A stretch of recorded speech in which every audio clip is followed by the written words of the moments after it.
Weather update చూద్దాం. AP తెలంగాణలో ఎండలు దంచి కొడుతున్నాయి. ఉత్తరాంధ్రలో కాస్త ఉష్ణోగ్రతలు తగ్గినట్లు కనిపించిన కడప జిల్లా ఒంటిమిట్టలో 45 డిగ్రీల అత్యధిక ఉష్ణోగ్రత నమోదైంది. రాష్ట్రంలోని 262 మండలాల్లో 40 డిగ్రీల కంటే కూడా ఎక్కువ ఉష్ణోగ్రతలు నమోదయ్యాయి. ఇక అటు తెలంగాణలో ఎండలు తీవ్రస్థాయిలో ఉన్నాయి. రాష్ట్ర వ్యాప్తంగా 43 డిగ్రీలకు పైగా గరిష్ట ఉష్ణోగ్రతలు నమోదవుతున్నాయి.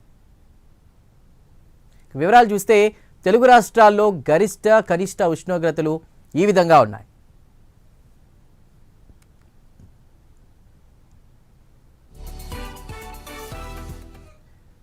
తిరుపతికి సంబంధించి గరిష్టంగా 43 డిగ్రీలు ఉంటే 24 డిగ్రీలు కనిష్టంగా, కర్నూలులో 43 డిగ్రీల గరిష్ట ఉష్ణోగ్రతలు 26 డిగ్రీల కనిష్టంగా ఉన్నాయి.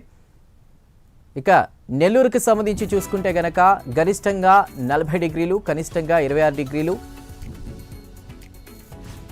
హైదరాబాద్కి సంబంధించిన ఉష్ణోగ్రతలు ఈ విధంగా ఉన్నాయి. గరిష్టంగా 41 డిగ్రీలు, కనిష్టంగా 26 డిగ్రీలు. వరంగల్ విషయానికి వస్తే గరిష్టంగా 43 డిగ్రీలు, కనిష్టంగా 26 డిగ్రీలు. విజయవాడలో 40 డిగ్రీలు గరిష్టంగా, 25 డిగ్రీలు కనిష్టంగా. విశాఖపట్నం సంబంధించి చూస్తే 32 డిగ్రీలు గరిష్టంగా నమోదైంది, 28 డిగ్రీలు కనిష్టంగా నమోదయ్యాయి.